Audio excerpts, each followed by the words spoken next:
discussion at the end of the session here, but are there any one or two questions for Gabriel at this moment? Okay, one of the things that I think we're seeing in these first three presentations is and I think we'll see these in subsequent presentations as well, is the importance of churches actually for immigrant groups and settling in our state, and David's presentation talked about Chicago and elsewhere as well, but the importance of religious institutions actually as being kind of a magnet or an institution that really congeals ethnic identity and brings them together. There are others as well, of course, but perhaps we can talk about the role of religion and other institutions that are kind of the glue that holds ethnic groups together as they make the transition. Our next presentation is from Dr. Larry ten Harmsel on Dutch initiative.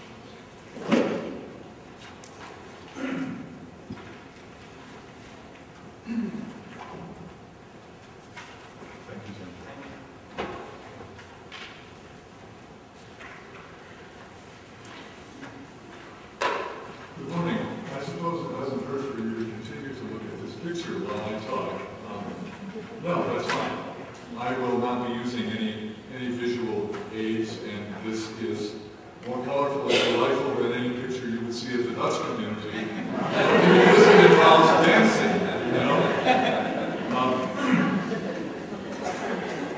In listening to David's presentation, I was struck by how, in some ways, the role of the church and the role of religion resembles what happened in the Dutch community. That is, the church was a place where people could come to bring their problems, to seek organization and coherence, and to relate to the wider world. But there was one striking difference, too. For the Catholic Church and the Mexican and other Hispanic communities who came to Michigan, the church was a broadening influence. That is, it forced them to interact with the Polish community that may have an established church, or with some other community with an already established Catholic church. And Catholicity was a broadening aspect of the Hispanic experience, I suspect. For the Dutch, religion played a very different and insular role, because for the Dutch, their religious organization, while it provided support and assistance and identity in all kinds of ways, it was also very strongly a symbol of separation, removal from the rest of the world, removal from a world that the early Dutch immigrants thought was polluted and troublesome, sinful. So if I may say a few things, first of all, I want to go back to the earliest inklings of Dutch immigration to Michigan. You know, there were Dutch in America already in the 1600s and the late 1500s, in fact, in an island called New Amsterdam, which later became New York. So there were some Dutch institutions in the United States, along the Hudson River Valley and in New York City especially.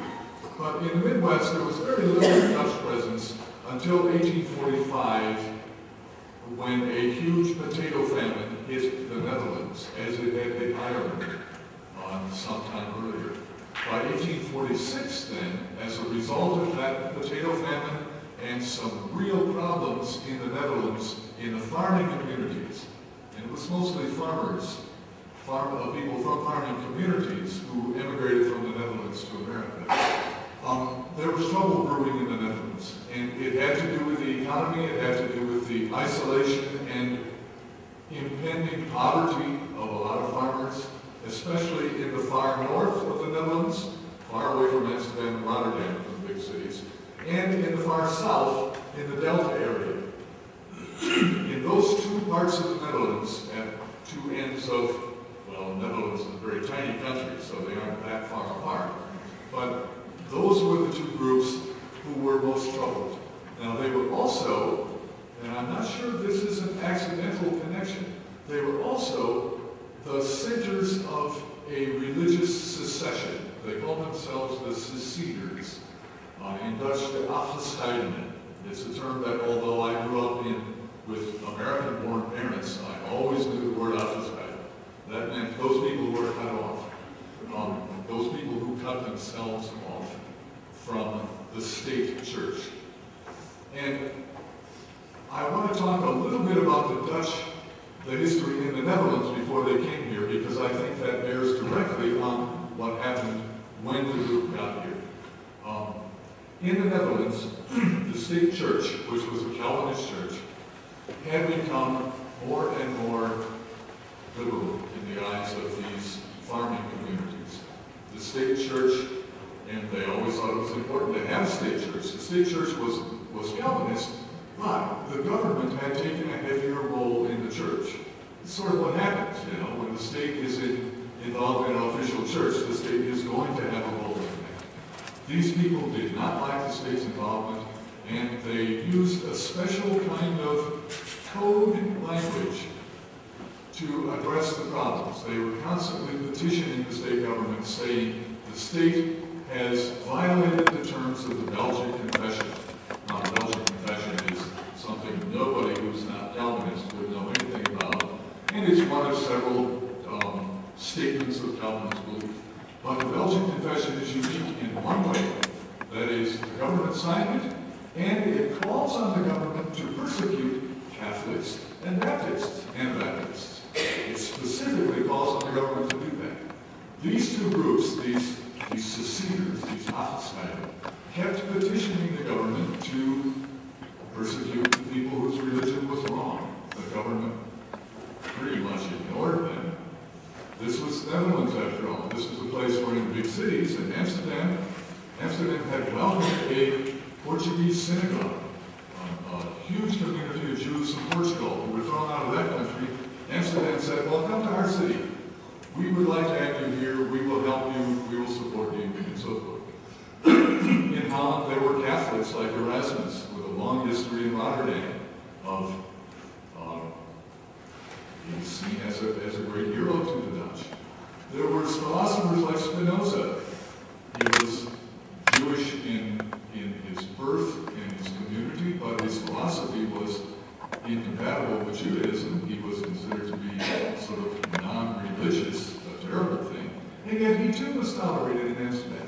So the official government of the Netherlands was not about to start persecuting Anabaptists and Catholics just because these seceders wanted them to. And so out of a sense of frustration on the part of the leaders, and out of a sense of economic need on the part of the farmers and the followers, they started looking for other places to go.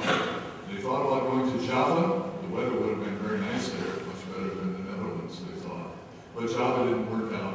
Eventually, one of their leaders, a minister named Van Walti, Albertus Van Walti, came to America, got to Detroit, and heard about a tract of land available on the west side of the state, what is now called the area of Holland, Michigan.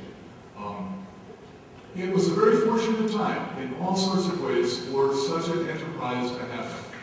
Van Walti came to West Michigan with the backing of a number of people in the Netherlands that he knew would follow him if he made a choice. He found a tract of land that had just been cleared of Indians by the Treaty of Chicago in the 1830s. So there were very few Indian settlements anymore, a few individual Indians, a few small settlements, people who owned some property, but for the most part, that property had been cleared out. A decade earlier, in 1835 and 36, a different scheme to try to develop this land had flopped. It had gone bankrupt, it collapsed, didn't work. So all of a sudden, here was a bunch of land in a territory that, when Van Walti finally got there, it must have looked at least a little bit familiar to him. It was lowland, there was lots of water, there were swampy areas. Well, the Dutch knew about swampy areas. They knew how to drain swamps. Their whole country was half swamp, half land, half sea. He saw sand dunes along there, and he saw mature trees. Not easy trees to cut down and to log, but they were mature. There was a dense forest.